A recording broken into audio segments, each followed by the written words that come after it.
Teologicamente, o seu podcast de teologia. É isso aí, pessoal. Sejam todos bem-vindos. E você está ouvindo o Papo de Bíblia, que é o novo quadro aqui do Teologicamente. E esse quadro, ele funciona como uma parceria, né, entre o Fé e Razão, Visão Cristocêntrica e Confessionais.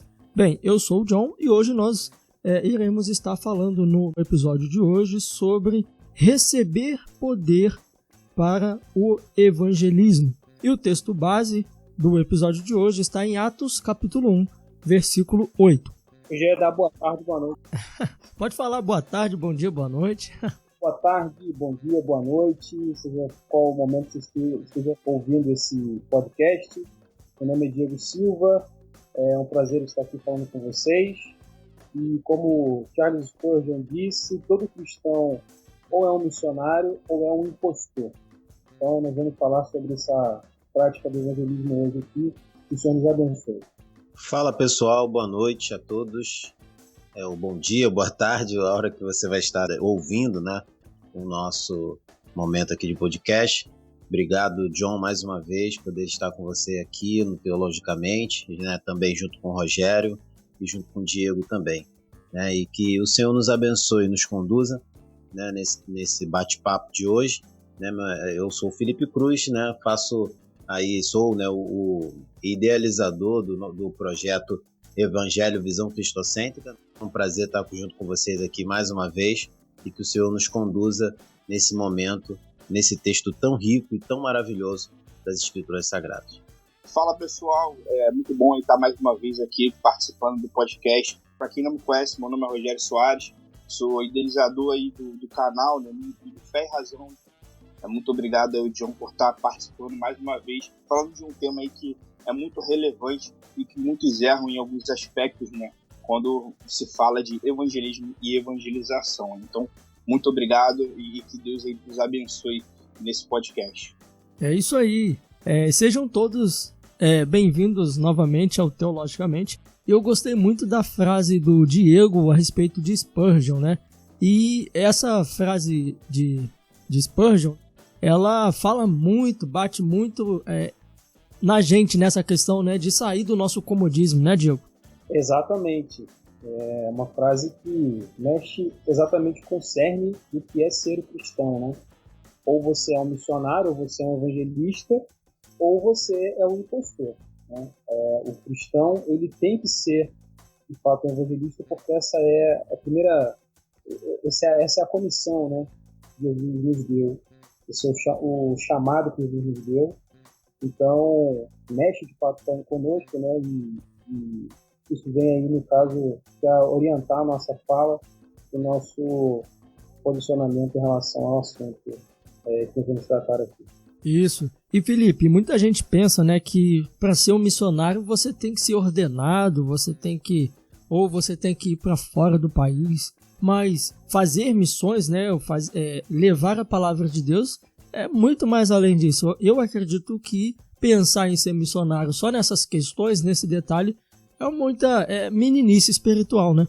Com certeza, até porque, John, quando a gente fala de missionário, né, a gente está entendendo que existe um propósito pelo qual aquele que está em missão, né, em um dever, ele tem alguma coisa que ele precisa levar, né? E a gente entende que assim é o Evangelho, né? O Evangelho, ele é uma ação, né, que tira a pessoa de um estado, leva ela para outro e faz com que essa nova realidade a qual ele vive, essa pessoa que foi retirada de um estado para o outro, faça com que agora ele faça dessa realidade a sua missão. E qual é a realidade que a gente está falando? A transformação do Evangelho. Então, realmente é um ato muito infantil achar que a obra missionária é só aquele que sai, né, do seu estado ali, do seu país ou do seu município para ir para outro lugar, né, diferente da onde ele se encontra. Mas, pelo contrário, o trabalho de um missionário é levar, né, a palavra de Deus, que, na verdade, é a ação que faz com que uma pessoa saia de um estado, né, para um outro, né, ou um estado de trevas para poder ser retirado desse estado e ser levado para um estado de luz. E assim testemunhar, né, essa ação feita na vida dessa pessoa. Então eu acho que todos nós sim somos missionários e devemos ter isso com muita alegria em nossos corações e fazer com que isso aconteça pela graça de Deus em nossas vidas. Isso aí. E Rogério, eu acho que você vai concordar comigo. Eu sei que a gente deve ser missionário também, né, na nossa comunidade, onde nós estamos ali inseridos. Mas a gente não pode ficar apenas ali na nossa comunidade, né, Rogério? Exatamente, cara. E acho que algo que muitos têm deixado de lado, não sei se talvez por conta da internet, mas o que muitas igrejas têm deixado de lado é o evangelismo, acho que até de rua, né? De ir às ruas evangelizar. Eu acho bem interessante isso, sair às ruas e falar com as pessoas, né? Muitos acham que só pelo advento da internet não precisa mais disso. Nós já temos a internet, então não precisa mais ir até as pessoas, né? Até mesmo uma visita, mas eu acho que isso é muito importante, estarmos presencialmente falando de Deus para as pessoas, né? Indo até elas. Isso é como começou, né? Assim que os apóstolos começaram, indo em diversos lugares, pregando o evangelho, e acredito que a gente não pode perder essa essência do evangelho, né? Que muitas igrejas, acredito eu, pelo que eu vejo, têm perdido, que é sair para falar de Jesus para outras pessoas. É isso aí. E é sobre isso que a gente vai estar falando aqui no podcast de hoje, no nosso episódio, receber poder para o evangelismo.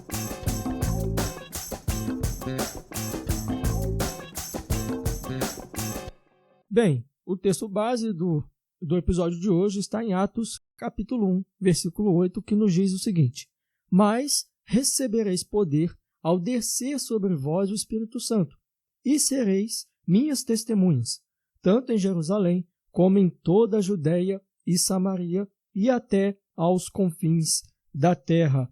Bem, Diego, qual seria aí o contexto de Atos, capítulo 1? Bom, o contexto desse capítulo, né, o início desse livro histórico de Atos, é o momento da ascensão, alguns momentos antes da ascensão de Jesus, né, quando ele vai subir aos céus, ele encontra ali com os seus discípulos e ele vai ter alguma conversa ali com os seus discípulos a respeito do reino de Deus, a respeito do reino de Deus e das coisas que iriam acontecer, né? Os discípulos fazem uma pergunta para Jesus, né, porque ainda existia, de alguma maneira, alguma névoa no entendimento daqueles discípulos, porque eles ainda não entenderam que a restauração de Israel não era física. Eles, de alguma maneira, ainda esperavam uma restauração física do reino de Israel. E Jesus responde no versículo 7 que não pertencia a ele saber, né, dos tempos, das estações que o Pai estabeleceu para que isso acontecesse. Mas ia descer, de fato, esse poder do Espírito Santo e eles seriam testemunhas em Jerusalém, toda a Judéia, Samaria e todos os confins da terra. Logo após isso, Jesus no momento da ascensão, ele sobe aos céus, né? E, inclusive, existe ali uma situação bem interessante, porque os discípulos ficam meio que perplexos, sem saber o que aconteceu, olhando para o céu, e alguns anjos vão lá e repreendem eles, dizendo: olha, vocês não devem ficar aqui, agora vocês devem partir e ir para Jerusalém, né? Então, o que Jesus está dizendo aqui, especificamente para esses discípulos, é que o Espírito Santo iria descortinar, né? E talvez assim, até me adiantando um pouco essa questão da pergunta do poder, né, o que é o poder do Espírito Santo, da nossa pauta, esse poder está relacionado também a essa verdade descortinada que o Espírito Santo iria trazer para esses discípulos. Logo após que o Espírito Santo desce sobre os discípulos, nós vemos que especialmente o apóstolo Pedro, ele prega com uma autoridade, uma intrepidez nunca vista antes, né? E eles começam a entender tudo aquilo que Jesus tinha dito antes, né? Então, por mais que eles tivessem passado todo esse tempo com Cristo, os 3 anos e meio do ministério, era necessário que o Espírito Santo descesse ao coração deles e revelasse todo aquele depósito de palavras que o Mestre tinha deixado no coração deles. Alguém gostaria de acrescentar? Não, eu acho que foi perfeita essa fala do nosso irmão Diego, até porque a gente sabe que esse é um momento, né, como ele falou, da questão de descortinar, né? É um momento agora que eles vão ter que colocar na prática, né, todos esses ensinamentos do Senhor Jesus, a qual eles caminharam com Cristo e viram. Agora é a hora da ação, como eu bem falei no início, né? O Evangelho, né, ele é uma ação, né? E essa ação ela acontece e depois requer daqueles que recebem essa ação uma prática em si. Isso vai acontecer agora, né? Que os discípulos vão ter que colocar em prática todo esse ensinamento do Senhor Jesus. Isso. Já que você começou a falar, Diego, Felipe, perdão, o que significa aí receber poder? O Diego já adiantou um pouco, mas o que seria aí de fato receber poder? Pode ser que a gente vê, né, hoje em dia um pouco de confusão em relação a esse receber poder, mas aí explica pra gente aí. O que a gente pode ver no texto, que evidencia também na questão do próprio contexto, ampliando mais o contexto, é que se a gente enxergar essa questão do que é receber poder, né, como especificamente as ações que vão acontecer nos capítulos seguintes, né, a gente vai interpretar de uma forma muito superficial esse livro, né, e todo o contexto que ele tem. Que aqui a gente está falando agora, né, da expansão da igreja, né, do crescimento da igreja, ou um momento que a igreja está sendo agora levantada ou colocando as suas bases pós, né, a ascensão de Cristo. Então esse poder que a gente pode dizer aqui, eu não vou poder, de uma certa forma, né, que eu não estou agora aqui com essa palavra no original, né, no sentido dessa palavra, significa essa palavra poder.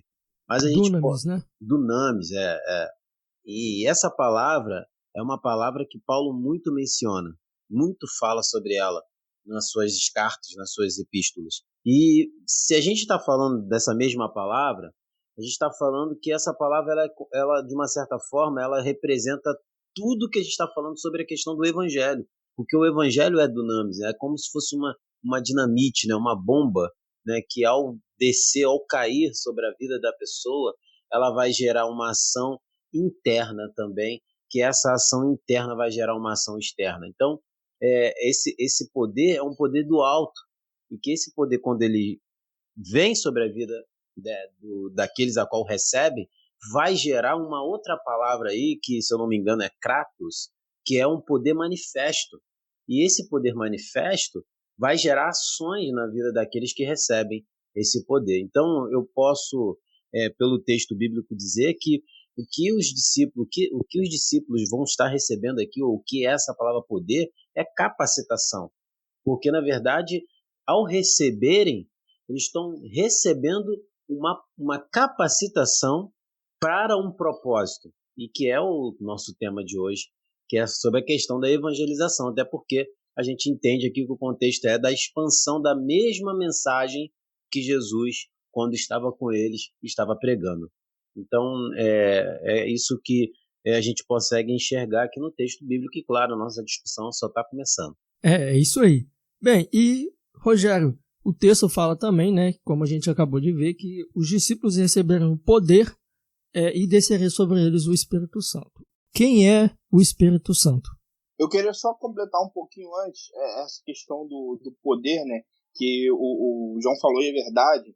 Muitas pessoas entendem isso de forma errada, né, e acham que levam para aquele lado, né, do neopentecostalismo, que é um poder diferente do comum, algo extraordinário, e todas essas coisas que a gente vê, né? E na realidade o que a gente enxerga é que o maior fator desse poder, é lógico, além dos milagres também, creio que estava incluído nesse poder, milagres e curas que os discípulos realizariam, o próprio Espírito Santo, porque em Mateus 24, 49, Jesus ele fala que do alto eles seriam revestidos de poder, o Espírito Santo que haveria de vir sobre eles, mas principalmente a palavra de Deus, né? Principalmente o poder para pregar o Evangelho por meio do Espírito Santo. Não é à toa que em Atos 2 ali, assim que eles receberam o Espírito Santo, Logo após isso, Pedro prega e muitas vidas ali são convertidas e salvas, né? Uma correlação, acho legal, que talvez a gente possa fazer, é Romanos 1,16, que fala, porque Paulo fala, né? Porque não me envergonho do evangelho, pois é o poder de Deus para a salvação de todo aquele que crê, primeiro do judeu e também do grego. Então, o poder acho que para só completar um pouquinho, o Felipe já falou aí também muito bem, né? O que seria isso, mas nada exacerbado como muitos colocam, né? Nada fora do comum, como muitos entendem de forma errada hoje em dia. E o Espírito Santo, falando da outra pergunta do John, eu não tenho muito o que falar, basicamente, para mim, falando de forma bem básica, o Espírito Santo é a terceira pessoa da Trindade, né? Aquele de quem Jesus prometeu, falou que não nos deixariam órfãos, né? Mas enviaria ali o Consolador, né? Que tem ali um significado na palavra ali no grego, né? De auxiliador, fortalecedor, encorajador, até advogado de defesa, e é quem nos tem auxiliado, é quem por Cristo não nos deixa órfãos, né? Por meio dele, e ele quem nos conduz agora, depois que Jesus vai assunto aos céus, e nos deixa o Espírito Santo, que é o próprio Deus, agora só que dentro de nós, nos instruindo, nos fortalecendo, nos ajudando diariamente para viver de acordo com a vontade de Deus e glorificar a Ele. Interessante a gente entender que é um Espírito Santo, né? A gente não vai falar aqui de forma, né, teológica em si, mas é interessante a gente entender que é um Espírito Santo, a pessoa do Espírito Santo, de acordo com o que a Bíblia nos fala, né, Rogério? Porque a gente vê que muitas vezes se desdenham do Espírito Santo, né? Por exemplo, um livro muito conhecido, que é o livro do Benihim, né, Bom Dia Espírito Santo, ele trata o Espírito Santo ali como uma coisa qualquer, né? Ensina as pessoas, né? Dizem que ela tem que pegar o Espírito Santo, chamar ele para sentar na cadeira, e essas coisas assim que rebaixam o Espírito Santo, mas não o colocam, né, na categoria de Deus. Alguns vão dizer que o Espírito Santo é só uma força que atua no mundo, enfim, outros vão dizer que alguns ensinamentos, né, vão dizer que o Espírito Santo é só uma força positiva, coisa do tipo. E quando a gente vai ver que, na verdade, como você bem disse, né, ele faz parte da terceira pessoa da Trindade. Ele estava lá no início, né, da criação do mundo. Foi ele, né, quem conduziu Jesus em todo o seu ministério. E é ele quem está, como a gente está vendo aqui em Atos, né, é ele quem está agindo agora, né? Jesus, ele sai de cena, a gente poderia dizer assim, e é ele que agora aqui em Atos ele entra em cena, né? Exatamente, cara. E o que você falou, esse livro aí ficou muito famoso, né? E toda essa questão envolvendo o Espírito Santo nesse sentido neopentecostal que esse Benihim utilizava, né, para derrubar as pessoas, e toda essas informações completamente erradas de quem é o Espírito Santo, como você falou, né, tem que chamar ele para conversar. Isso é algo. Eu cresci nesse meio, minha igreja ela era dessa forma, eu entendia dessa forma. E hoje em dia, entendendo de fato quem é o Espírito Santo, como você já bem falou, a terceira pessoa da Trindade, ele é o próprio Deus, ele estava na criação, ele ajudou, ele levou Jesus, ele conduziu ao deserto. Quando Jesus é batizado, né, quando Deus fala esse é o meu filho amado, e nós vemos ali a Trindade, né, Cristo, o Espírito Santo descendo em forma de pomba, que a Bíblia relata, Deus, então, o próprio Deus é o Espírito Santo, e acredito que essas informações, isso que falam, né, rebaixam de fato o Espírito Santo como se fosse uma pessoa, como você diz, uma força, quando na verdade ele é o próprio Deus, né, e não tem nada disso, é muito diferente disso do que acabam afirmando, né? Ou às vezes o que acontece, o que eu acredito que vocês tenham visto também, é as pessoas colocarem o Espírito Santo como se fosse algo superior a Deus, né? Se fala muito de Espírito Santo o tempo todo, não que tenha problema, mas eu já vi muito essa questão também de que as pessoas acham que o Espírito Santo é algo a mais do que Deus e Cristo, né? Quando na verdade não, os três, como nós conhecemos, né, através da doutrina da Trindade, os três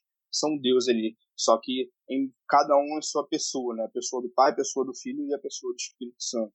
Eu ouvi uma pregação, acho que é uma pregação mesmo, um estudo, eu não me lembro aqui o nome do pregador, do palestrante, mas ele falava isso, cara, que basicamente na Idade Média, o Espírito Santo ele passou a ser algo apenas ortodoxo, né? apenas algo assim a ser estudado. E hoje em dia o Espírito Santo ele é super valorizado, né? Enquanto que na Idade Média ele ficou um pouco esquecido, né? Hoje em dia, no tempo presente, ele é super valorizado de forma, como você disse, né? Que às vezes coloca ele acima de Deus, mas na verdade não é isso, né? Ele faz parte da pessoa da Trindade, não existe, né, uma hierarquia na Trindade, né?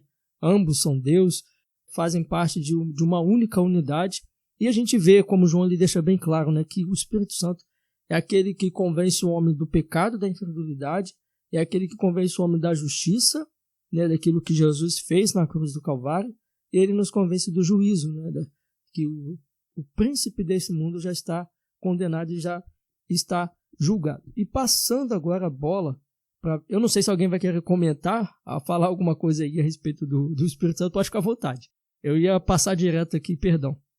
Achei interessante também essa fala do Rogério, e o Franklin Ferreira, um livro que de repente alguns dos irmãos já tenham até lido, Credo Apostólico, né, em que ele fala, e ele trata ali sobre a questão da Trindade também.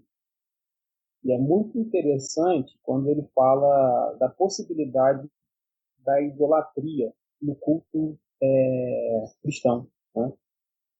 Quando a gente enfatiza demais qualquer uma das pessoas da Trindade.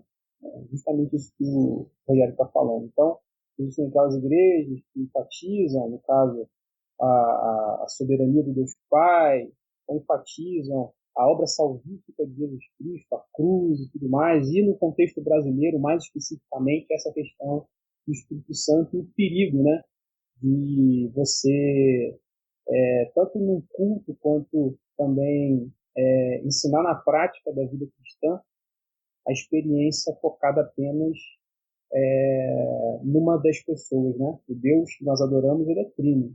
Ele é Deus Pai, Deus Filho e Deus Espírito Santo.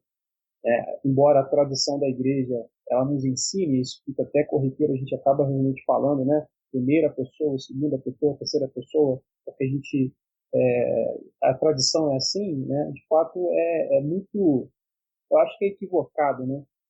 A gente enumerar as pessoas da Trindade justamente por esse perigo.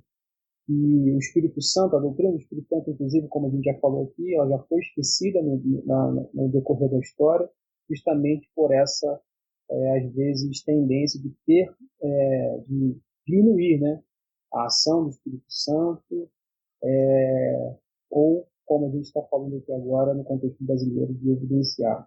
Então, é um cuidado que a gente precisa tomar, muito importante, no momento que a gente está adorando, no nosso culto, na nossa devoção diária. É muito bom, já que o Diego já começou a falar. Diego, o que é ser testemunha de Cristo? Ser testemunha de Cristo é bater na porta no dia de domingo e entregar panfleto? O que é ser testemunha de Jesus? Ser testemunha é sair distribuindo panfletos, sair pelas ruas? O que é aí ser testemunha de Cristo? Pois esse é um termo no Novo Testamento e ele sofre alguma dificuldade na interpretação, ou melhor, ele teve um equívoco, né, na maioria dos comentários, interpretações, porque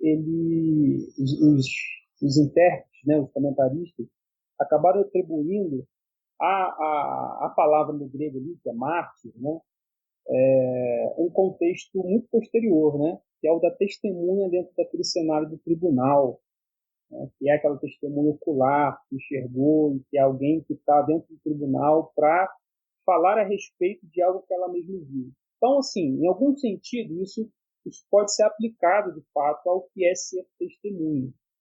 Mas, quando essa palavra era utilizada naquele momento ali, no contexto de Lucas e dos destinatários, a palavra mártir, ela tinha de fato aquele contexto do homem que entregava a sua vida por alguém, né? Do martírio mesmo, da morte,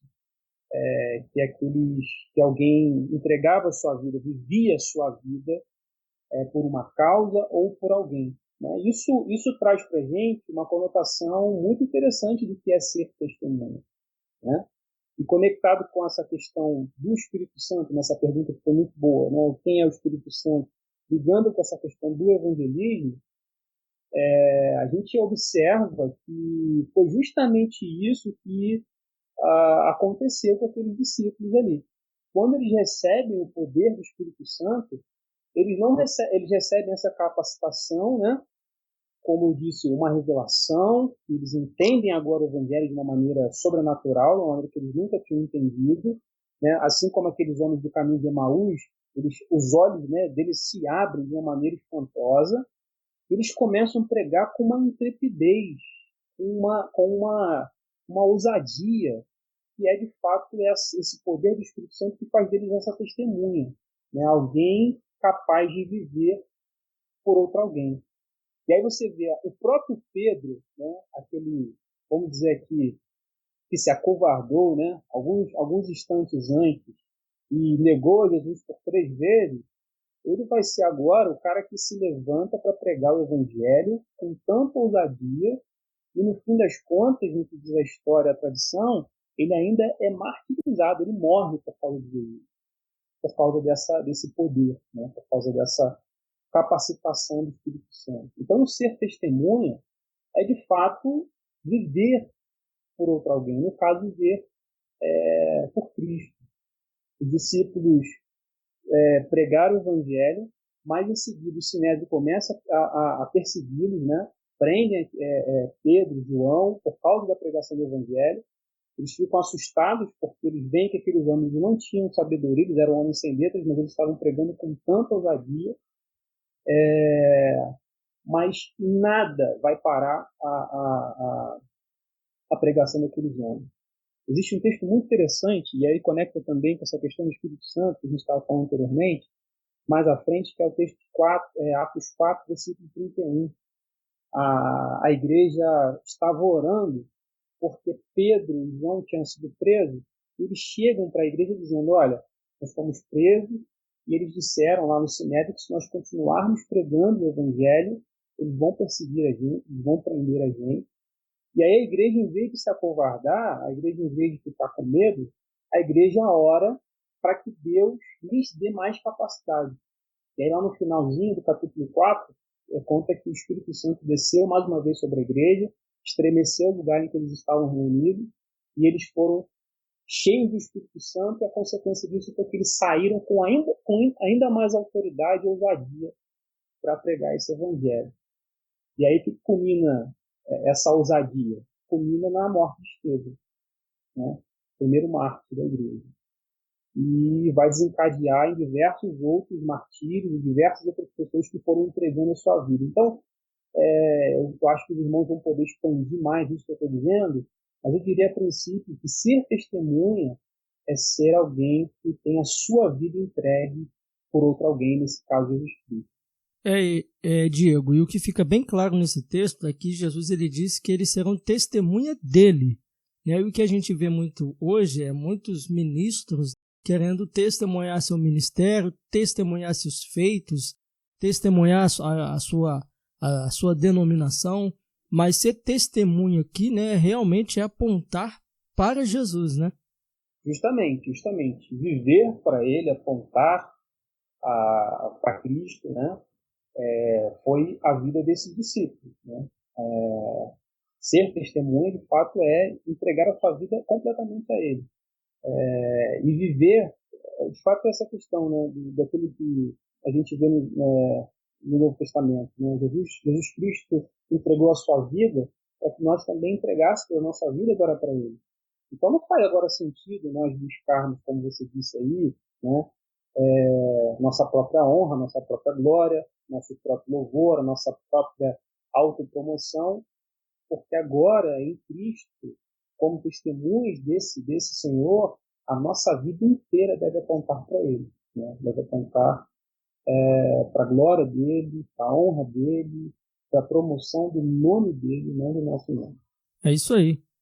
Felipe, a gente falou que o que é ser testemunha, né? Mas o que é então evangelismo? Evangelismo aí é só entregar panfleto, fazer panfletagem? O que seria aí evangelismo? John, a gente vê que é muito mal entendido, né, o que é evangelismo, e até eu já entendi muito, muito errado por muitos anos o que é evangelismo ou o que é evangelizar, né? E justamente até por não saber a primeira coisa mais importante antes disso é o que é o evangelho, né? Porque essa palavra evangelismo vem da origem da palavra do evangelho. Então, quando a gente não conhece e não temos o entendimento do que é realmente a mensagem central do Evangelho, fica muito difícil de podermos evangelizar de forma certa e correta, segundo as Escrituras. Então, hoje, a gente vê que o evangelismo é simplesmente fazer uma panfletagem, entregar um papelzinho como o dito mais popular, né, no meio do evangelismo cristão, que é lá, Jesus te ama, né? Venha fazer uma visita, né? Uma coisa muito, muito superficial do que é o evangelho. E, na verdade, Jesus te ama é o clássico, né? É o clássico, e isso às vezes para quem faz e para quem evangeliza acha que isso é o suficiente para poder atrair uma vida a Cristo. E na verdade nem é o poder do panfleto, nem é o poder de quem entrega o panfleto, mas sim é o poder do Espírito Santo. O evangelismo, ele tem que ser feito da forma pelo qual, né, a mensagem, né, dessa mensagem que está sendo falada, ela precisa ser levada de forma plena, né? Então o evangelismo é nada mais do que levar a mensagem de Cristo, esse Cristo que vem trazer essas boas novas. E ao trazer essas boas novas, atrai aqueles a qual ele elegeu, e automaticamente essas pessoas pelo qual são eleitas e atraídas por Cristo vão evangelizar outras. Qual é esse evangelismo? Levar as boas novas. E as boas novas do evangelho não é só Jesus te ama, né? Então essa mensagem ela é muito incompleta. Mas na verdade deveria ser dito: Jesus te ama, mas você está em apuros, porque você está no pecado. Esse amor existe, mas você precisa saber que você está em pecado. Mas você, para viver esse amor de forma plena, precisa, né, ter nessa vida um arrependimento, né, mediante a confessar e reconhecer os seus pecados diante desse que é o único que pode salvar. Claro que essa mensagem, às vezes, não vai ser feita de uma forma tão complexa assim, né, às vezes muitas pessoas também tentam fazer isso, né, fazer um sermão de 50, de 1 hora com a pessoa no evangelismo. Isso também é incorreto. Mas eu acho que os evangelismos hoje feitos são de forma errada por não termos o conhecimento verdadeiro do que é o evangelho. Então, assim, o meu evangelismo ele é incompleto, né? Ele acaba sendo muito superficial em relação à mensagem que deve estar contida nesse evangelismo. Então, eu acho que o problema hoje, né, é exatamente esse. Então, o evangelismo é isso, é levar as boas novas, né? As pessoas, perdão, não é uma pessoa, mas todas as pessoas precisam ouvir essas boas novas. E esse ato é o ato de evangelizar, mostrar para ela qual é a realidade que ela se encontra diante de Deus e o que pode, né, alcançar a vida dela, mediante ela reconhecer essa realidade de vida que é o afastamento pleno de Deus, porque essa é a condição de todo homem sem Cristo, está afastado de Deus. E essa mensagem ela tem que ser feita de forma correta para que esse evangelismo seja eficaz também. E Felipe, para a gente tentar aqui expandir um pouquinho mais os horizontes, juntando aí o que a gente falou, que é ser testemunha, né? E o que é o evangelismo, você concorda comigo também que evangelismo eu no meu serviço, eu ser um bom empregado, executar o meu serviço de maneira correta, de maneira honesta, ser evangelismo também através da vida a qual eu levo, né? Uma vida, buscar viver uma vida honesta, né? De santificação, servir de testemunho, né? De transformação de vida, independente da profissão que eu esteja exercendo, né? Ser um bom empregado, executar da melhor maneira possível, enfim, essas outras questões também, na escola como um aluno, na faculdade, ser um bom aluno, tirar boas notas, né, ajudar aquele que precisa, ser aquele, vamos dizer assim, ser aquele aluno exemplar, e nas diversas áreas da vida, nas nossas atividades, né? Você concorda comigo que algum ponto talvez não seja legal dizer que isso também seria o evangelismo, esse tal de testemunho pessoal, né? Alguns dizem assim, né? O que você acha? Ô John, você acabou de falar o que Calvino falava, né? Resumida as nossas palavras, né? Em nossos tempos, você resumiu o que Calvino sempre ensinava, em que todo trabalho é digno, né? E sendo feito de forma para a glória de Deus, ele de uma certa forma engrandece a Deus, e isso é um ato de evangelização também. Então, isso que você falou é a pura verdade. Eu concordo plenamente com você. E estendendo um pouco mais em relação a isso, acho que até mesmo 1 Coríntios capítulo, se eu não me engano, 1 Coríntios 10, 31, vai dar esse embasamento que, na verdade, quando Paulo traz essa realidade para a igreja de Corinto, em relação à questão da vida para a glória de Deus, né, e que todas as coisas que o crente, o cristão faz, deve engrandecer a Deus, e até mesmo na própria abnegação de atos em prol de outros, isso é um evangelismo, que você ali está levando essa mensagem que está dentro de você e que ela vai irradiando por meio da sua vida.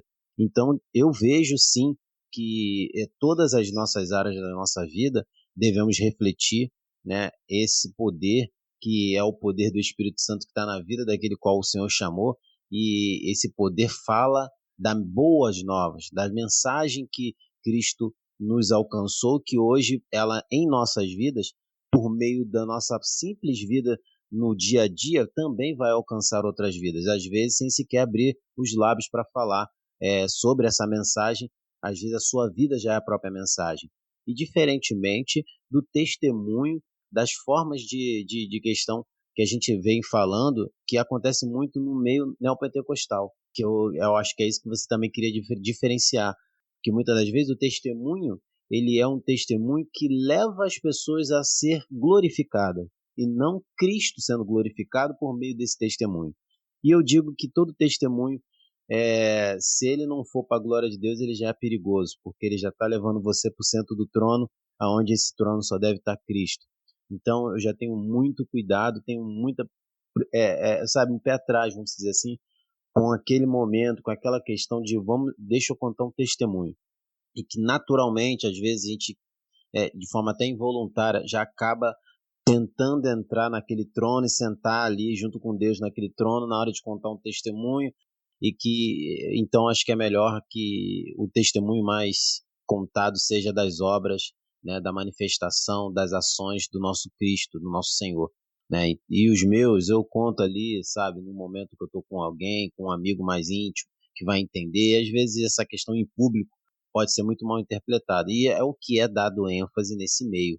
E isso, às vezes, é colocado como pauta número 1 da evangelização, e que não é, né? Contar testemunhos, né? Tirar do púlpito, centro do púlpito, a mensagem do evangelho, para poder contar testemunho de uma hora e dizer ao final que isso glorifica a Deus. Então, eu acho que realmente é a falta do entendimento do que significa o testemunho, né? E o que significa evangelismo. E acho que isso que a gente está falando aqui é um assunto muito pertinente, e que a gente deve sempre estar levantando essa bandeira desses assuntos para mostrar, né, que às vezes assuntos que são sutilmente uma verdade, mas na verdade é totalmente mentira, porque sai do centro da vontade de Deus para colocar pitadas do homem. E essa questão que a gente acabou de falar gera muito isso no nosso dia a dia, né? Hoje a gente vê nas próprias redes sociais os vídeos que têm mais views, muitas das vezes são esses que falam, na maioria das vezes, do testemunho pessoal das pessoas, que no final ele diz Jesus que fez tudo isso. Lá no final, do último segundo da mensagem, ele fala isso. Então a gente tem que tomar muito cuidado. Deixa eu atravessar aqui rapidinho, desculpa aí. Pode, com a vontade. O Rogério. Só para eu poder também comentar isso que o Felipe falou, que é muito interessante, cara. Eu já ouvi isso muitas vezes, né? De pastores, inclusive às vezes até em algumas situações em que eu estive em algum lugar em que algum evangelista missionário estava falando, e que a pessoa pergunta assim: olha, mas eu não sei evangelizar, como eu evangelizo? E o pastor, o evangelista, já ouviu algumas vezes dizendo exatamente isso que o Felipe disse: Não, começa a contar aquilo que Jesus fez na tua vida, né? Conta o teu testemunho, conta o que Jesus fez por você, né? E isso parece assim uma coisa muito boa, mas essa não é evangelização, isso não é evangelho, né? Porque sim, né? Como o Felipe falou, isso pode acrescentar em uma outra conversa posterior, até mesmo com essa pessoa ou o testemunho da fé de alguém, mas o que salva o crente, o que salva os homens é o poder do Evangelho, é a morte e a ressurreição de Jesus Cristo, né? É a boa nova. E outra coisa que o Felipe falou também que é muito interessante, é essa questão da apresentação das boas novas que não vem com as más notícias, né? Até não faz nem sentido você apresentar as boas novas, ou seja, Jesus te ama, ou Jesus vai te salvar, se você não mostrar para ele porque ser salvo do quê, né? Vamos salvar do quê, né? Então é muito importante nós mostrarmos as más notícias, ou seja, você é um pecador condenado, sem a graça de Deus, seu destino é o inferno, né?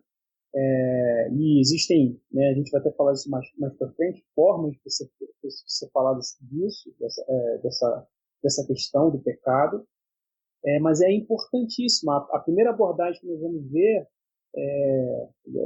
da pregação do Evangelho do Reino, nos Evangelhos, é com João Batista e Jesus dizendo: arrependei-vos, né? Arrependei-vos, pois é chegado o reino dos céus. Logo, só depois é apresentado, então, a boa notícia. Por que eu estou falando essas duas coisas? Porque quando a tendência é das pessoas falarem do seu testemunho pessoal, olha, eu quero contar aqui que quando eu conheci Jesus Cristo, a minha família estava destruída, meu marido ele estava fora de casa, e Jesus ele restaurou a minha família e tudo mais. Bom, isso vai acontecer com todas as pessoas? Todas as pessoas que virem a Cristo, elas vão ter, se o marido está fora de casa, ele vai voltar, ou se a pessoa estava com problema financeiro, né? Aquela questão também da teologia da prosperidade dentro do evangelismo, né? As suas contas vão se resolver, né? Ou seja, o testemunho pessoal não pode ser uma porta de entrada para o evangelismo. É como o Felipe bem falou, as mais notícias primeiro, depois as boas novas. Só assim que o evangelismo faz sentido. Tem uma frase que diz o seguinte, ela diz mais ou menos assim: quando não tiver palavras, né, prega em atos. Mas aí será, Rogério, que as estratégias, técnicas, né, para evangelização, será que elas estão erradas? Será que elas são válidas? Ou até que ponto, né, elas podem e devem ser utilizadas? Assim, eu acho que depende daquilo que vai ser feito, né? Se não ferir a palavra de Deus, por exemplo, como é muito utilizado, eu acho bem legal, né? Teatros, apresentações, às vezes nas ruas, que o pessoal utiliza, né? E é, às vezes até bem legal de se ver, de se fazer.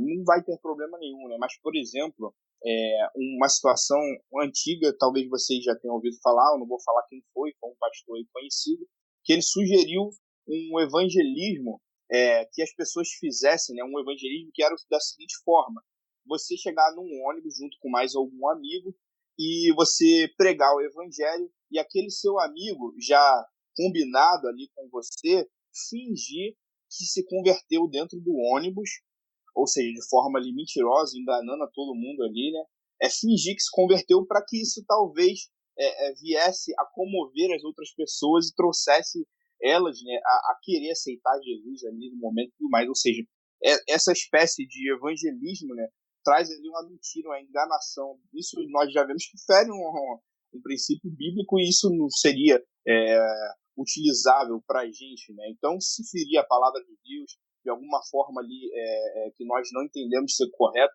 é lógico que não pode ser utilizado, né?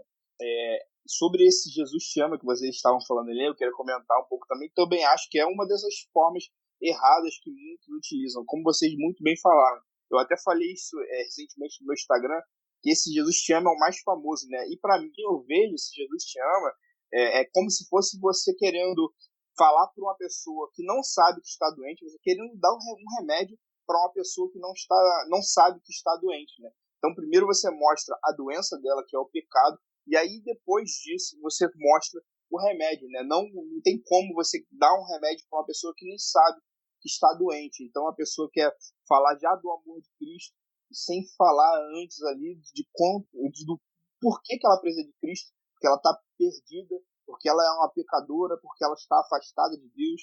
Então, isso é algo muito errado também, que se comete, né, em meio aos evangelismos aí, esse somente Jesus te ama, mostrando somente uma parte pequena ali do evangelho. Não, então eu acredito que uma forma boa de evangelizar fora essas outras coisas que eu falei, que eu acho que vocês podem falar melhor o que vocês acham disso, acho que é bem legal também, teatro, se pode ser utilizado ou não. Para mim, a melhor forma que eu acredito aí, mais básica, é simplesmente pregar o evangelho. Eu acho que é uma boa forma de evangelizar, sem, às vezes, muita coisa ali, querer inventar, muita invenção, às vezes talvez perca ali a essência, como muitos tentam fazer esses evangelismos mirabolantes, né? Como eu falei, esse aí que utiliza de uma mentira, ou alguma coisa que utiliza-se muito para talvez atrair jovens, e a gente vê ali que utilizam ali coisas do mundo para talvez atrair os jovens, e várias outras coisas que a gente vê, né? Mas dentre tudo isso, como eu falei, acredito que o bom e velho evangelismo é de simplesmente pregar a palavra de Deus, falar de Cristo. Uma boa forma, acredito que seria resumir o evangelho. Como o Felipe falou, né? Muitos querem ali ficar 50 minutos, 1 hora falando com a pessoa, mas não precisa disso. Acho que você chegar em alguém e mostrar os pontos principais da melhor forma que você pode, de forma resumida, não só mostrando o amor de Deus, como a gente falou, né? Através desse Jesus te ama, que é importante, mas é só uma pequena parte do evangelho, mas falando de todo o evangelho, né? Desde talvez ali a criação, como o pecado entrou no mundo, como isso nos afetou, até chegar à morte de Cristo, a vida de Cristo, a morte de Cristo e a ressurreição.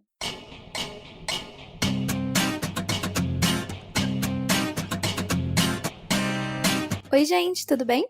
Você já ouviu falar no Ministério Reformai? O Ministério Reformai é uma plataforma de teologia reformada por assinatura. No site da Reformai você encontra diversos artigos exclusivos, como tradução, produção e desenvolvimento de vários conteúdos teológicos para o seu conhecimento. Se você entrar agora mesmo no site da Reformai, você pode fazer a sua assinatura usando o código teologicamente15 e ao invés de pagar o valor integral, você terá um super desconto. Em algum lugar da descrição desse podcast você pode encontrar o link para fazer a sua assinatura e ter acesso a conteúdos teológicos exclusivos pagando bem menos. Ministério Reformai, por uma reforma em nossos púlpitos.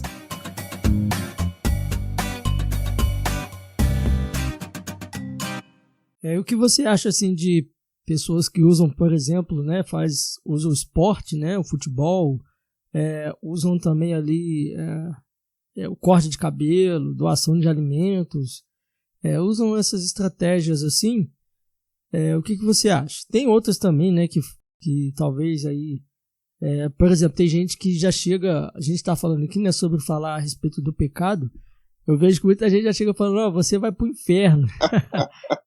E coisas do tipo assim, né, a gente vai ver casos assim, muitos casos. E o que você acha, assim, de pessoas que usam essas estratégias? Assim, como eu falei, eu acho que às vezes o pessoal gosta de inventar muito, né? Quando na verdade nós, como vocês falaram, né, a gente vê ali João Batista, Cristo falando arrependei-vos e crede no Evangelho. Eu acho que às vezes essas coisas eu não acho interessante, eu não faria isso. Eu acho que as melhores formas são essas, pregar o Evangelho e, como o John também bem falou, demonstrar isso na nossa vida prática, né, no nosso dia a dia. Eu acho que isso é muito mais poderoso do que eu fazer algo mirabolante, eu simplesmente escrever na minha camisa Jesus te amo, botar uma faixa ou algo do tipo. Mas mostrar aquilo na minha vida prática e pregar de fato o Evangelho, né? Como eu falei, o bom e velho Evangelho, o verdadeiro Evangelho, como os apóstolos fizeram, João Batista, Jesus, eles não ficavam inventando nada, pegando desses artifícios, eles simplesmente pregavam o Evangelho verdadeiro e vidas eram convertidas, vidas eram salvas. No próprio Pedro, ali, como falamos em Atos, logo após a descida do Espírito Santo, simplesmente fala o que eles viram, o que aconteceu, fala sobre Cristo. ele prega o evangelho, ele não inventa nada, né? É muito mirabolante e vidas ali são salvas, são convertidas, são batizadas, né? Eu acho que isso é o suficiente. Em relação à questão das estratégias, eu acho que no momento que a gente usa uma estratégia onde ela não fere as escrituras e o tema central do que é o evangelho está dentro, eu acho que de uma certa forma, para mim, dependendo da ocasião, é válido. Porque existem muitas pessoas que usam essas estratégias, qual você falou, o futebol, né, a questão Cortar cabelo, outros concurso, né? usam um sinal com a bandeira ali, com a mensagem no sinal fechado ali no semáforo ali fechado, com a bandeira ali escrito uma mensagem rápida sobre o evangelho. Eu acho que isso tudo é válido, desde o momento que você pregue o teor central da mensagem, né? O pecado da pessoa, apresente o pecado da pessoa, apresente a solução para que ela saia desse pecado, né? E qual é a ação que ela tem que tomar. Essas três, de uma forma sintetizada, os três pilares que devem estar dentro desse evangelismo, né? Então, quando você faz 30% disso, você não está evangelizando. Você, na verdade, está até levando uma mensagem que vai afundar mais essa pessoa no caminho de perdição que ela está. Porque quando você chega e diz para ela que Jesus te ama no sinal em 5 minutos e ela vai embora, ela vai entender somente isso. Agora, imagine você parar num sinal e mostrar: você corre perigo. Você corre perigo de morte. Um exemplo, assim, né? Como sair desse perigo? Você vai deixar ali você vai deixar um ponto de interrogação na cabeça daquela pessoa. E logo em seguida você vem com a outra bandeira, uma outra mensagem. Jesus é a saída para esse perigo de morte, tá?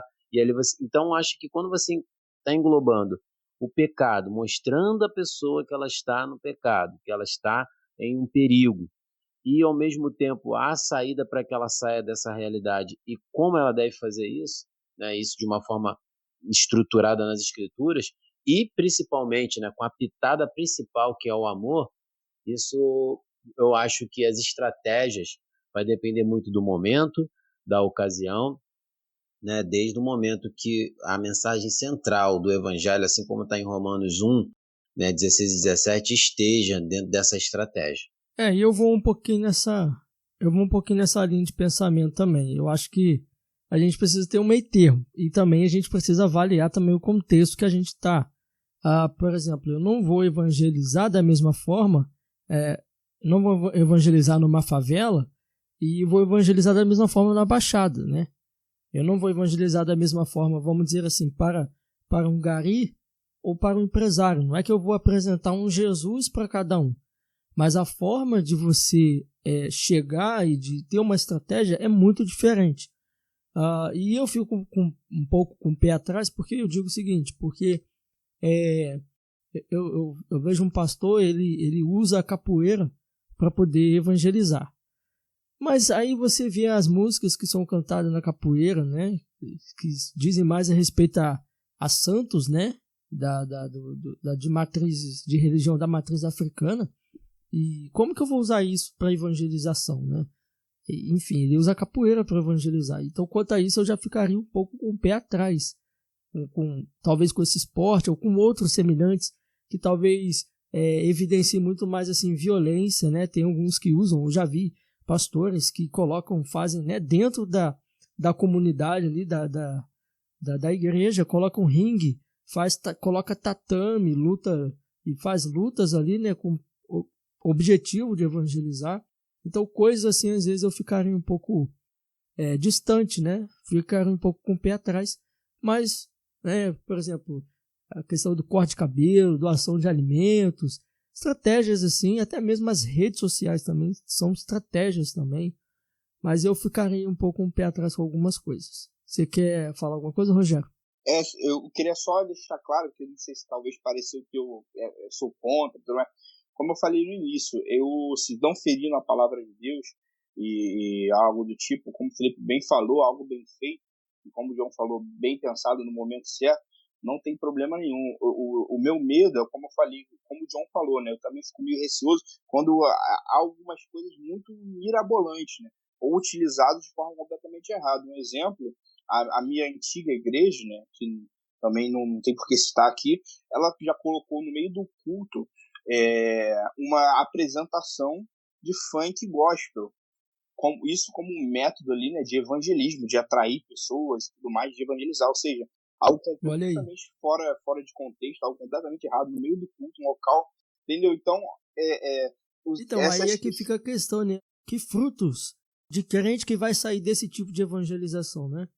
Exatamente. Então, contra isso que eu falei, né, que o bom e velho evangelho seria muito mais eficaz do que, às vezes, muitas estratégias aí que o pessoal utiliza de forma mirabolante, de forma errada. Agora, uma apresentação, igual o Felipe falou, no sinal, mostrando as placas, falando ali do evangelho de uma forma completa, ali não só um Jesus te ama, lógico que seria muito bem-vindo, né? Então, falo contra essas estratégias, né, muito mirabolantes, usadas de forma que vão ferir a palavra de Deus, como aquele evangelismo que eu falei no ônibus, utilizando de mentiras, né?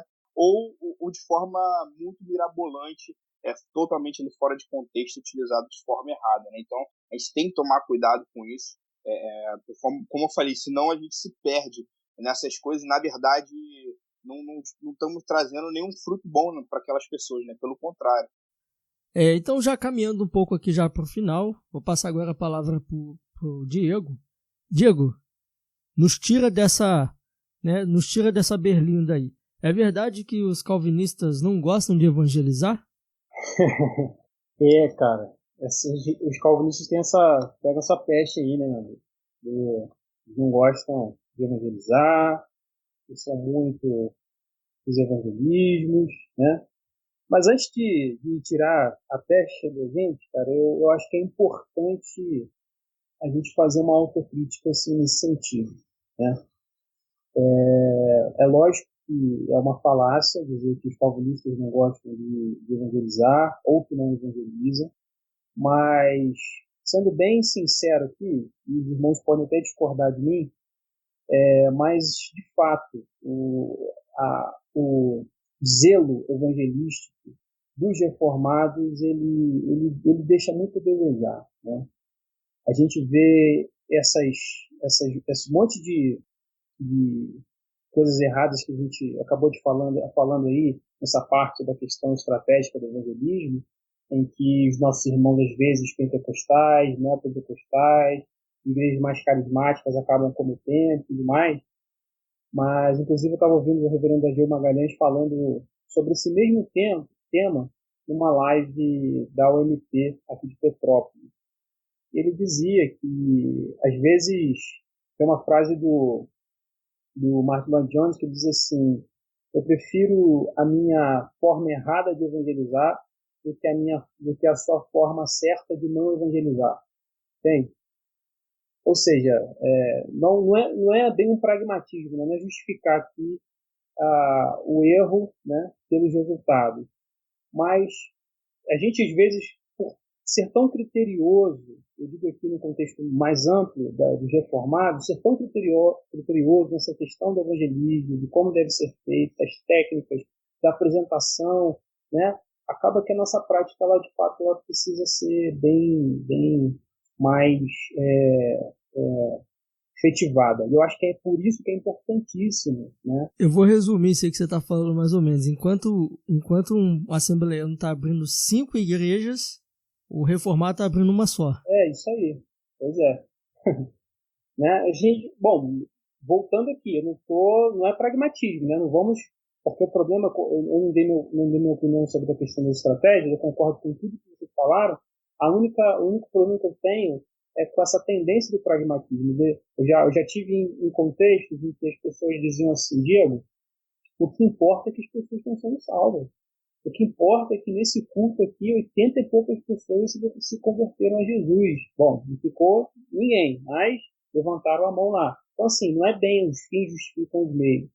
Mas, sim, eu acredito que no contexto dos calvinistas reformados, a gente precisa de ter um vigor mais, um vigor melhor no que diz respeito ao evangelismo. Mas é uma falácia dizer que calvinistas não evangelizam, né? Como eu dizia aqui antes, é importantíssimo que a gente fale sobre o evangelismo justamente por essa questão do reacendimento da chama evangelística que os calvinistas sempre tiveram na história. A igreja presbiteriana aqui, nós somos todos presbiterianos, não é isso? Somos todos presbiterianos. Sim. Isso aí. Então, a igreja presbiteriana começa no Brasil por um vigor do missionário, de Simon, né? Antes mesmo de Simonton vir, vieram os huguenotes aqui enviados por Calvino, né? Como evangelistas, como missionários, para pregar o evangelho aqui. E se a gente estudar um pouquinho a história de Calvino em Genebra, o vigor evangelístico e missionário de Calvino é impressionante,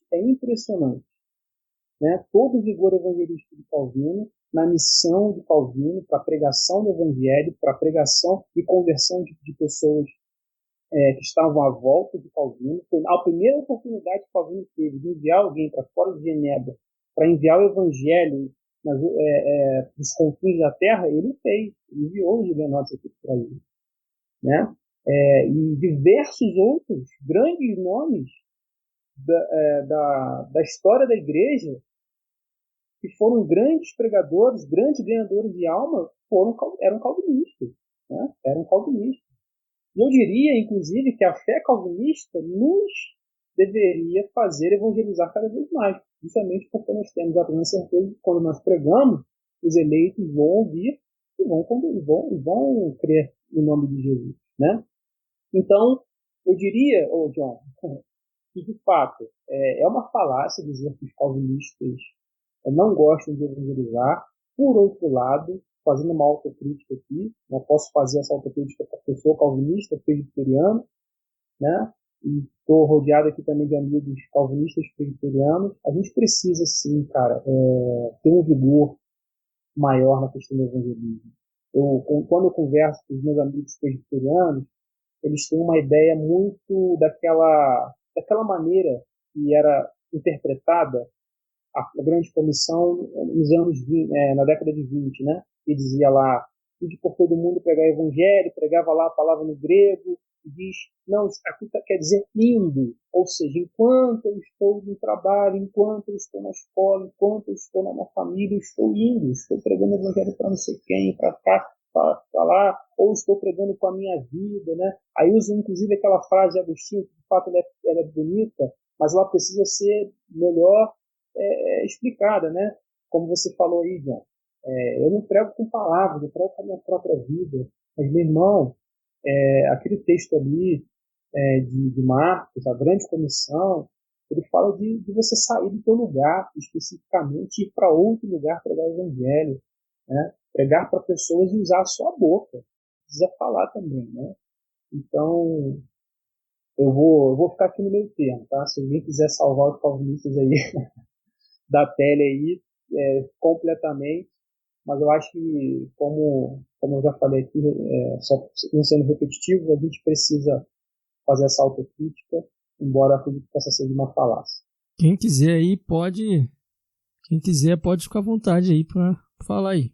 Eu não vou, né, contrapor o Diego, não, pelo contrário, também fico aí no meio, mas é verdade que os calvinistas não gostam de evangelizar, em parte sim, em parte não. Posso dizer que pela história, não, né? Não pela história não é verdade, né? Isso é que eles não gostam de evangelizar, pelo contrário, a história já mostra por si só como os evangelistas que chegaram no Brasil, um dos primeiros, né, eram calvinistas, né, muitos também presbiterianos, e a gente vê ao longo da história também como outros nomes marcaram na questão do evangelismo. E em parte, sim, outros, eu digo mais os contemporâneos.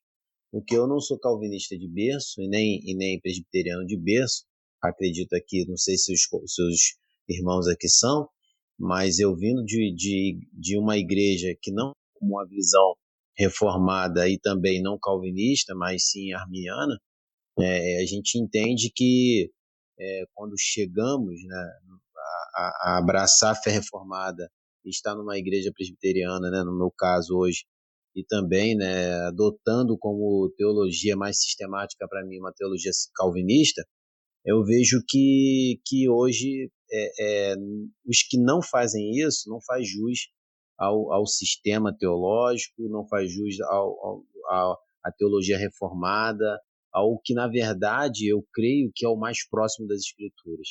Né? Como bem o Diego falou, essa questão no século XX, aí, né? Nessa realidade, se eu não me engano, como ele mencionou, que alguns diziam que, né, ali naquele id, né, quando você está fazendo, você está evangelizando, mas a gente pode analisar, né, pela história e pelo até os teólogos, né, muitos aí em vertentes aí diversas dentro do calvinismo mostram que a Bíblia é muito clara em relação a essa questão, né, do id, e que tem um embasamento muito bíblico, né, da questão do próprio apóstolo Paulo, né, que foi um dos maiores aí missionários evangelistas aí da história depois de Cristo. E a gente vê nos dias de hoje, falando um pouquinho aqui do que eu tenho mais estudado, assim, observado, pesquisado dentro da própria IPB, a gente vê uma igreja forte no evangelismo, uma igreja que abre muita igreja, sim, né? Inclusive temos aí na IPB, no caso, na região do Nordeste, tem um plano ambicioso aí, né? Assim, que até mesmo a igreja presbiteriana de Pinheiros, né, São Paulo, está em ajuda, né, em parceria, né, na APECOM, para abrir, acho que, eu não sei até quando, não me recordo agora, mais de 50 igrejas só no Nordeste. Então, isso fora as que já tem presbiteriano. Então, eu acho que abrir uma igreja, mas dentro de um propósito mais próximo e adequado como a Bíblia fala, né? Eu vejo como exemplo maior disso, dessa questão missionária, o apóstolo Paulo. Jesus, nosso Senhor, sim, mas o apóstolo Paulo, ele é muito dinâmico, ele ensina muito também para a gente nesse detalhe, e vejo que não é muito assim quando a gente vê as igrejas que se abrem hoje fora desse propósito mais voltado para que as Escrituras mostram. Abrem-se igrejas uma do lado da outra, né? Pegando mais ou menos assim o exemplo que o John deu, mas são igrejas às vezes sem fundamento nenhum, sem alicerce nenhum. E isso a gente pode ver, que as igrejas presbiterianas, uma vez aberta, ela tem certeza do que é pregado na sua teologia, da sua estrutura de igreja. Isso eu tenho presenciado na prática, porque estou agora, e tenho um contraponto por viver quase que 20 anos não vendo isso na igreja a qual eu frequentava. Então a gente entende que é muito bem organizado o sistema. Então essa igreja que ela vai ser aberta, pode ser uma, mas vai ser uma que vai gerar muitos frutos. E aí vai a dica também para aqueles que nos ouvem aqui, melhor dizendo, que pesquisem, né? Um exemplo mesmo, a própria IPB Nordeste, né? Se você colocar nos sites aí no YouTube, IPB Nordeste, né? Parte da igreja presbiteriana no Nordeste tem sido agressivamente envolvida no evangelismo, no processo de missões. Então eu creio que os calvinistas, de uma certa forma, pela história, sim, evangelizam, sim, e acho que na questão mais contemporânea, alguns hoje, na verdade, acho que realmente fica um pouco essa pergunta fica como um sim, eles não têm evangelizado como deveriam, né? Porque, assim como o Diego falou, conversa com alguns calvinistas, colegas presbiterianos, eu, conhecendo os meus novos amigos também, vejo alguns que ainda, sabe, não tem aquela paixão por missões, por evangelizar, por pregar a palavra. Inclusive, um dos propósitos pelo qual eu iniciei o projeto do Visão Cristocêntrica foi justamente também por hoje ter um pastor, né, que me incentiva e todo o tempo a evangelização, a missões, a levar as boas novas do evangelho. Então acho que fica aí também parecido com o Diego nesse meio termo aí. Agora cabe a nós entender por que nós, né, nesse presente tempo, não gostamos de evangelizar. Talvez eu jogaria aqui uma centelha, longe de querer resolver o problema, né? Mas talvez, será que não é por conta, como a gente falou, que dessas outras denominações que trazem um evangelismo às vezes não bíblico e às vezes com com medo de se assemelhar ou com medo de parecer semelhante, tem se distanciado, tem esfriado. Por exemplo, às vezes a gente não fala sobre dízimo porque a gente tem medo de parecer como essas igrejas neopentecostais que falam sobre dízimo, a todo instante está batendo em cima a respeito do dízimo, né? E às vezes a gente, na nossa própria comunidade, às vezes a gente se cala um pouco, não ensina o que é o dízimo, não fala o que é o dízimo, com medo talvez de ser rotulado como uma igreja neopentecostal, por exemplo, né? Talvez, será que o problema seria isso também no evangelismo? Será que a gente fica com medo de ser rotulado, né? Como essas igrejas emergentes, essas igrejas mais contemporâneas, essas igrejas, como a gente acabou de falar, que às vezes fazem coisas que não estão de acordo com a palavra de Deus? Será que talvez seria o medo de ser rotulado dessa forma? Eu acho, John, que isso vai ser por falta do conhecimento pleno do Evangelho. Eu digo isso porque é de vida, prática mesmo, do que esse poder que a gente está falando tanto aqui fez na minha vida e faz, acredito, na vida de cada um dos irmãos. Muda a nossa mentalidade, a nossa cosmovisão a respeito de enxergar as Escrituras. Então, é impossível um púlpito, né, uma igreja de um púlpito forte, bíblico, não regar toda a congregação em assuntos já até muito polêmicos, mas quando eles são regados, né, são extraídos, são abordados com base, com alicerce das Escrituras, é impossível esses assuntos serem, muitas das vezes, vistos da mesma forma que é visto nas igrejas neopentecostais. Isso vai acontecer na visão do ouvinte, que provavelmente é o membro, ou seja, o ouvinte ali, não tenha também o conhecimento das Escrituras, ou de repente nem esteja ali e nem conhece quem é Jesus Cristo. Então isso também, partindo do púlpito, de forma bíblica, vai ficar muito claro quando ele ouve essa mensagem sobre dízimo na igreja que aborda de forma bíblica e da igreja que não aborda, ele vai conseguir diferenciar.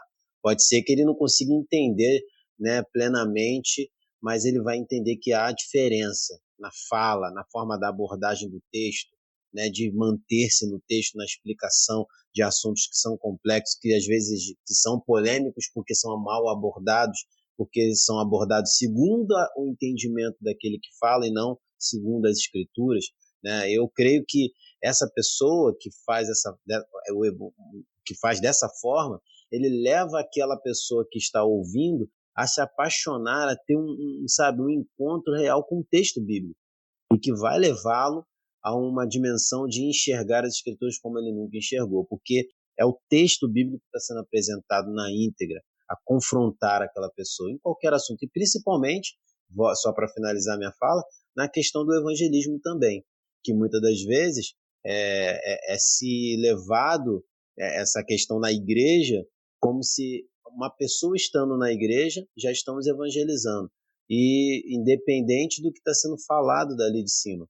Então, eu acho que todo culto ele é para a glória de Deus, e em todo momento de mensagens dentro de um culto, ele vai ser de uma forma também evangelística.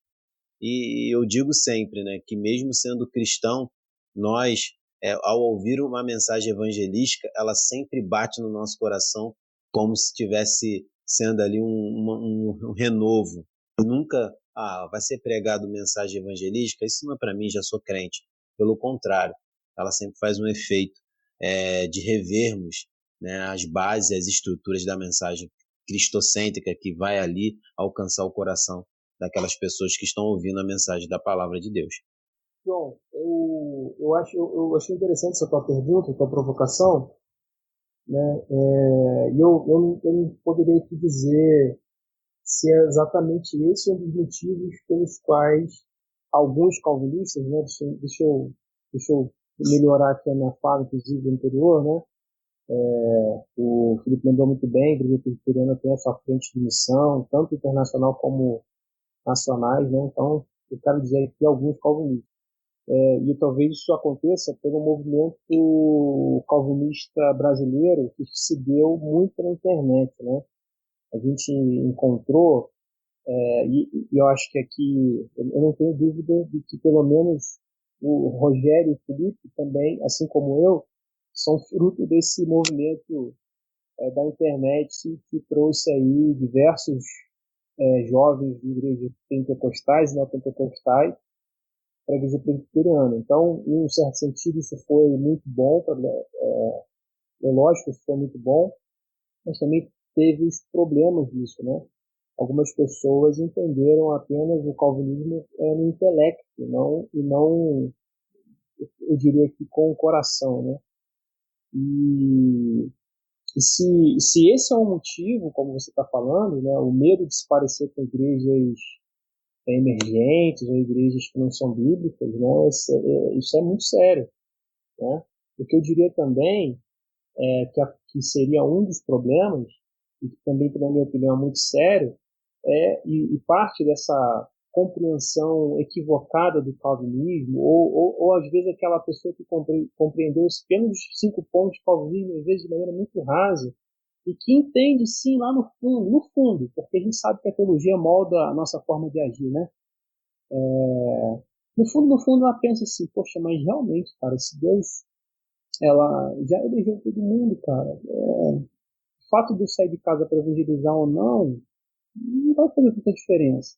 A gente precisa lidar com essa verdade, né? Existem ainda assim pessoas que entendem o calvinismo de forma completamente errada e que isso molda a vida, a maneira deles agirem, né? E talvez isso se dê muito por conta dessa questão de uma vida cristã muito pautada no intelecto, né? Muito pautada nessa questão apenas do estudo, né? É quase uma salvação por gnose, né? Vocês lembram lá do gnosticismo, né? Os gnosticistas acreditavam que a salvação acontecia por causa do conhecimento. Quanto mais se conhecesse, né? Então a salvação acontecia dessa forma. E parece que, infelizmente, por causa desse movimento, por causa dessa avalanche calvinista que aconteceu no Brasil através da internet, eu brinco muito que o tio Nico, né? E o Hernandes fizeram aí uma arruaça, né? No bom sentido, através das suas pregações, de suas boas exposições, né? Trazendo diversos jovens aí para a igreja presbiteriana, mas há aqueles jovens, aquelas pessoas que apenas ficaram na bordinha, né? Daquilo que é o calvinismo, como a gente falou aqui, não conhecem nem a história, né? De como os missionários vieram para o Brasil, de como existe essa veia, esse fervor evangelístico dentro do coração calvinista, né? Dentro da teologia calvinista. Então, talvez por não conhecer essas bases e por ser muito raso ainda no que diz respeito à teologia calvinista e à própria Bíblia, né? No que diz respeito à Bíblia, isso possa acontecer sim. Tanto o medo no que diz respeito a se parecer com as outras igrejas pode acontecer, quanto também o entendimento equivocado de que se Deus já salvou todo mundo, então não precisa evangelizar. Ou melhor, se Deus já tem os seus eleitos, né, então não precisa evangelizar. Eu digo, sobre isso que tu falou, é interessante que um amigo meu, recentemente, amigo pentecostal, né, me questionou exatamente sobre isso. Acho que por conta disso que se levanta muito essa questão, né, de falar que os calvinistas não gostam de evangelizar, porque se pressupõe pela doutrina da eleição, da predestinação, que se alguém já é salvo, Deus já o elegeu, já o predestinou, não tem por que nós pregarmos, né? Mas concordo com tudo aí que vocês estão falando aí, e pelo contrário, né? Como nós vemos aí, os grandes missionários aí, muitos eles eram calvinistas. O próprio João Ferreira de Almeida, que é até a tradução mais utilizada pelos pentecostais, né? Era um calvinista, e foi nada mais, nada menos que o primeiro homem que traduziu a Bíblia para o português, e a tradução que se muito utiliza até hoje, né? Mas acredito que muito fruto desse entendimento errado, que pelo contrário, né? O fato de sabermos que Deus elege e predestina, tem os seus eleitos, é o que nos motiva e que deve nos motivar ainda mais para pregar o evangelho. Até porque se eu não tivesse a certeza que Deus predestinou, que Deus elegeu, e dependesse da minha força de vontade ou da pessoa de aceitar aquilo, se dependesse do ser humano de ser salvo, né, como alguns acreditam, isso me desmotivaria, porque agora, sabendo que é Deus que predestina, é Deus que elege, é Ele que faz, isso nos traz uma motivação muito maior, porque se é ele que faz, aí nós podemos confiar, porque não está em mãos humanas, né? Mas na mão de alguém que é poderoso e eficiente para fazer essa obra da evangelização. Muito bem, muito bem. Por que, na sua opinião, Felipe, você acha que eu acho que isso já ficou um pouco bem claro aqui, mas fale aí pra gente por que nós devemos evangelizar. John, devemos evangelizar porque é o meio pelo qual o Senhor Jesus nos mandou fazer e levar a sua palavra, né? Levar a mensagem das boas novas. E evangelizar, como a gente já falou bem aqui, né? Diversas formas. Então, por que devemos? Porque esse é um meio, né, bíblico e que o Senhor nos mandou fazer. E além de ser bíblico, porque o Senhor fala conosco como devemos fazer isso, né? A gente também vê a história dizendo isso, né? Como foi feito. Quando a gente vê a história dos grandes pregadores, dos grandes missionários, a gente, na verdade, deve se firmar mais ainda que toda essa ação da evangelização é bíblico, foi uma ordem do Senhor, e a gente vê a história confirmando isso. Então esse é o motivo que deve nos motivar e entender mais do que tudo que devemos evangelizar, porque essa mensagem que a gente está levando na evangelização foi a mensagem que nos alcançou, né? E sabemos que é a própria mensagem que saiu da boca de Cristo, que está ali nas Escrituras, mostrando que Ele fez para nos mostrar como que deve ser feito. Então, acho que motivos de sobra nós temos, e também temos ensinamentos certos de como fazer essa evangelização. Então, por que devemos evangelizar? Porque o Senhor e Salvador Jesus Cristo nos mandou fazer, nos ensinou a fazer. E se nós somos testemunhas de Cristo, é isso que devemos fazer. E eu sei que, na minha percepção, quando a gente olha as Escrituras, ser testemunha de Cristo, né, olhando essa questão da evangelização, termos a vida daquele a qual testemunhamos como a nossa vida. Então é isso, o evangelizar, porque devemos, é porque a gente leva a vida daquele que está em nós. Então esse é o dever, esse é o motivo pelo qual nós devemos evangelizar. Paulo fala, né, Felipe, que temos, né, esse tesouro em vaso de barro para demonstrar que este poder que a tudo excede provém de Deus e não de nós mesmos, né? Devemos evangelizar. Somos vasos, né? Somos simples vasos na mão do Senhor, demonstrando, né? Mostrando que nós temos esse poder, né? Do Evangelho que nos alcançou, que nos salvou, que nos redimiu, para aqueles que ainda estão em trevas, né? Essa, talvez completando o que você disse aí, né? Essa necessidade, importância de evangelizarmos, né? E além, como você disse, que é um comissionamento, né? Jesus nos chamou para isso. Apesar de muitos querem dizer, não, foi só para os discípulos naquele período. Não, esse é um comissionamento para todos. Nós não somos discípulos de termos visto Cristo presencialmente, né? Mas somos discípulos de Cristo agora porque nós o temos em nossos corações, né? Então, por isso, nós devemos evangelizar e levar essa mensagem das boas novas, né? Verdade, verdade. Isso que você está falando, isso complementa a nossa fala. E eu acho que isso tem que estar sempre vivo nos nossos corações, e quando esse desejo, né, tenta se apagar, né, fazendo com que a gente venha a perder o gosto, perder o prazer, a motivação pela evangelização, devemos nos firmar, né, nessa maravilhosa mensagem de Atos, né, onde só vai nos mostrar, né, a realidade de como ficou também os discípulos pós a ascensão do Senhor. Eles foram ali capacitados para continuar fazendo tudo aquilo que eles aprenderam com o Senhor Jesus. Eu queria só acrescentar algo assim, uma visão que eu tenho, que eu acho bem legal a gente ter aí a respeito do evangelismo, né?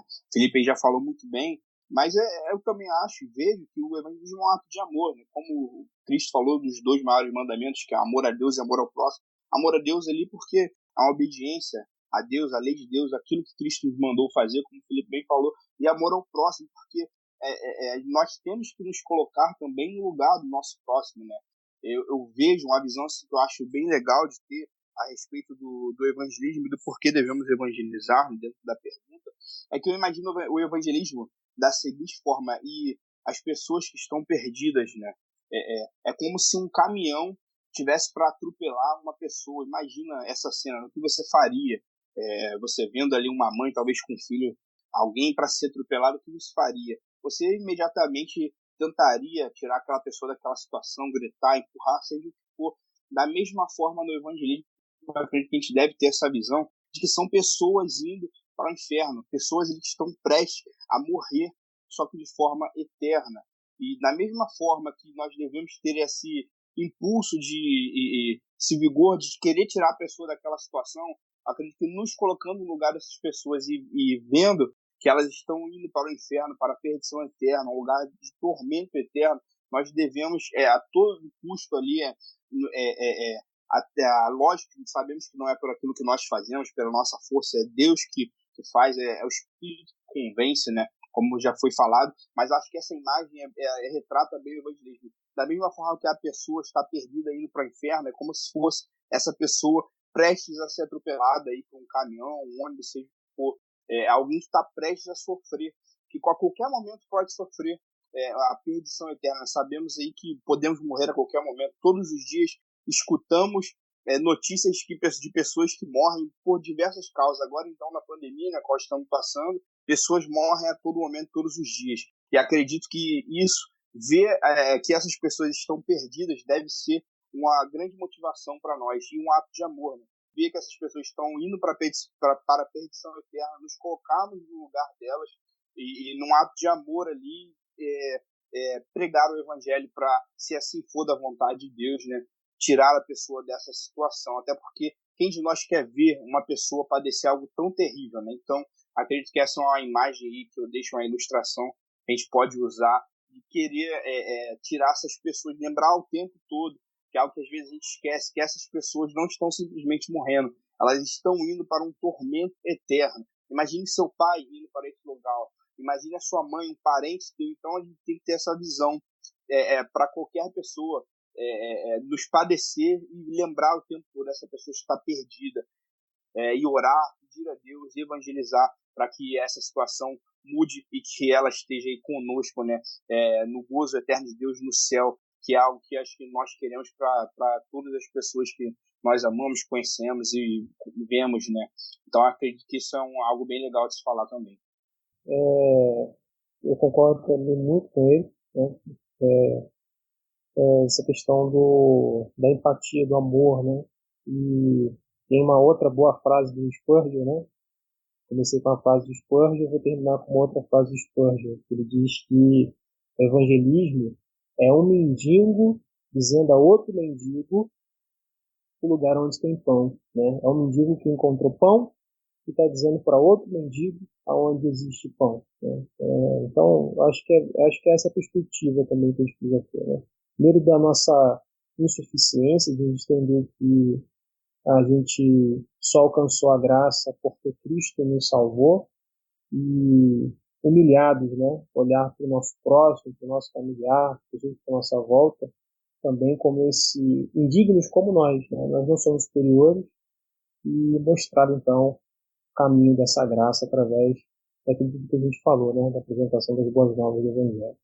Isso aí, o apóstolo Paulo disse, né, em 1 Coríntios capítulo 9, versículo 16, se anuncio o Evangelho, não tenho de que me gloriar, pois sobre mim pesa essa obrigação, porque ai de mim se não pregar o Evangelho.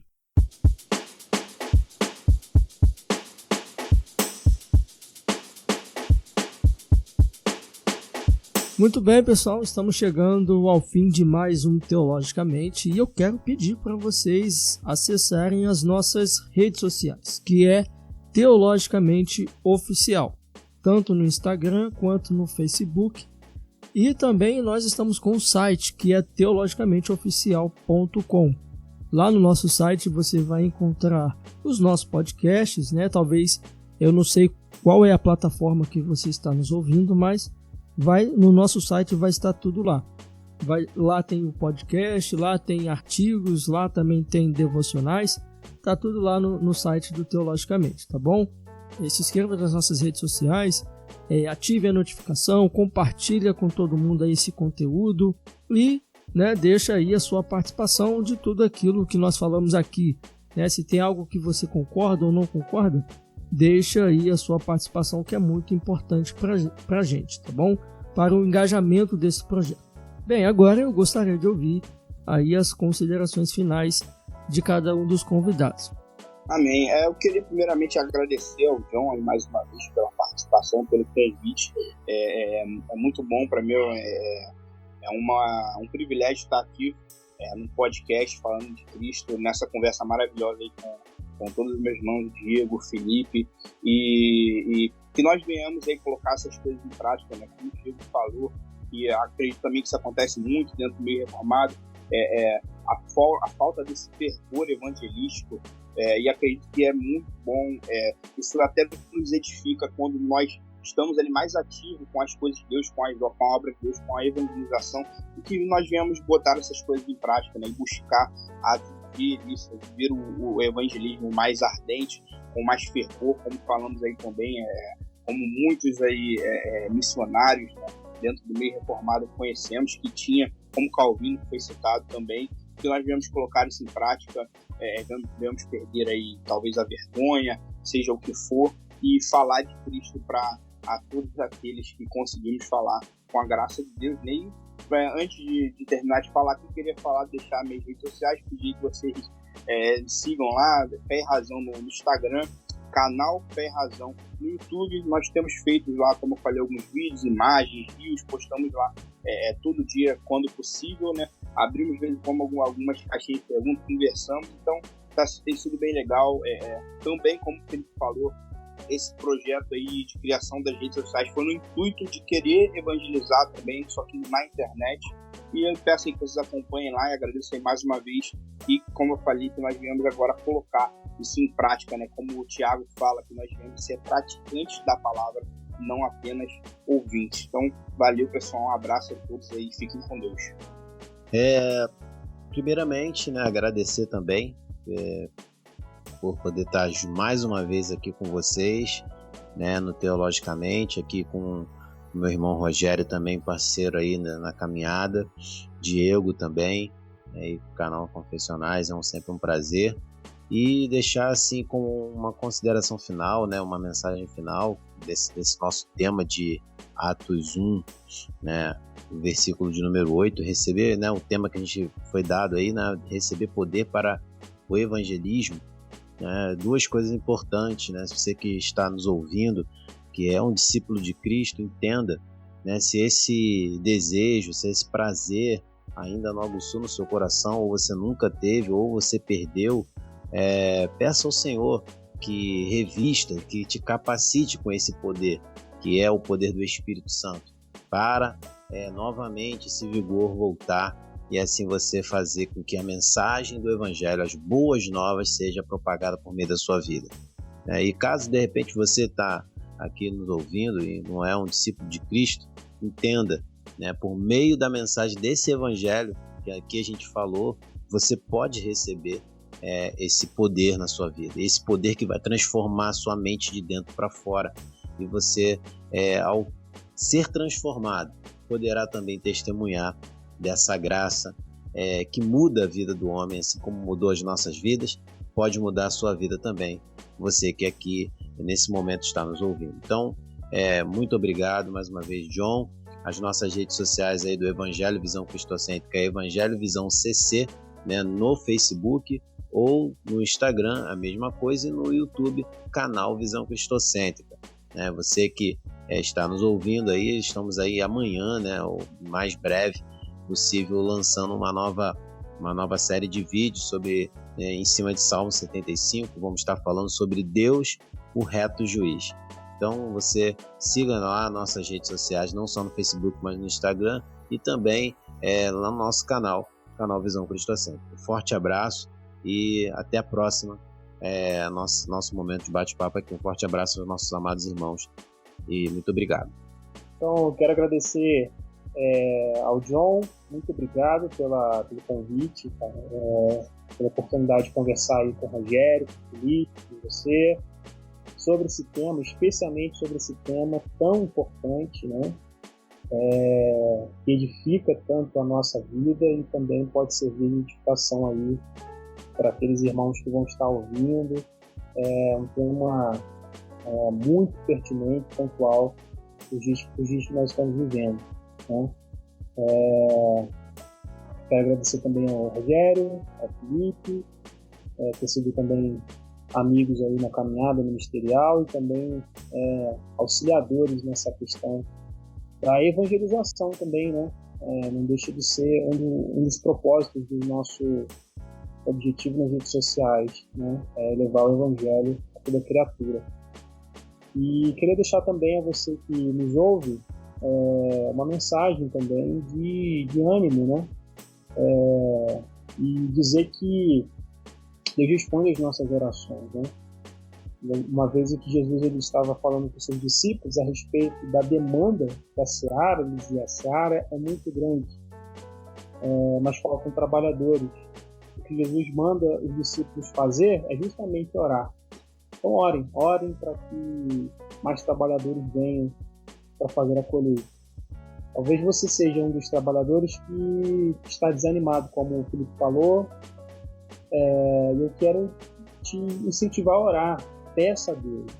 Quando nós vemos no livro de Atos, a igreja, todas as vezes que ela se pôs a orar, os momentos de dificuldade, os momentos de tensão em que ela precisava pregar o evangelho, o Espírito Santo desceu sobre a igreja, sobre aqueles irmãos e revigorou as forças no que diz respeito à evangelização e à pregação do evangelho. Devemos ter a ciência de que é Cristo, através do Espírito Santo, que nos capacita. Ele nos faz falar as palavras pertinentes para o momento, ele nos utiliza sendo nós doutores ou apenas pequenos conhecedores da palavra de Deus. A igreja começa com homens simples, com pescadores, que não conheciam, que não eram muito versados, mas que foram tremendamente usados por Deus. Então, te encorajo a pregar o evangelho com intrepidez, baseados na oração, na santificação, na busca do nosso Senhor. Sobre as nossas redes sociais, nosso canal ele ainda é bem pequeno, iniciando. Nós tivemos uma parada agora no final de ano. Eu tive um bebê agora recentemente, o Pedro. O meu parceiro do canal, o Guilherme, também anda um pouco atarefado com questões até mesmo ministeriais, e nós pretendemos retornar em breve com as nossas atividades do canal. Mas você pode entrar, já temos alguns conteúdos lá que você pode assistir. O canal no YouTube é o Confessionais. Nós não temos nenhum canal no Instagram no momento, mas eu quero também indicar aqui o canal da Congregação Presbiteriana de Petrópolis. Já no início eu falei, faço parte da Igreja Presbiteriana do Brasil, e nós estamos em um processo de revitalização dessa congregação. Então, o canal dessa congregação é CP Petrópolis,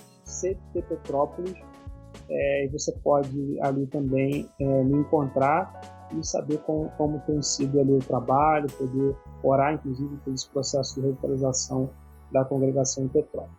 Tá bom? Muito obrigado mais uma vez. Que Deus nos abençoe. É isso aí, muito bem. Que Deus, né, nos dê esse poder para evangelizar e para falar do seu nome. Gente, obrigado pela participação de vocês e a participação de vocês também que ouviram esse podcast. Eu fico feliz demais em saber que vocês ouviram esse episódio até aqui, porque faz valer a pena tudo isso que nós estamos fazendo aqui. Gente, até a próxima e que Deus nos abençoe. Você ouviu Teologicamente, o seu podcast de teologia.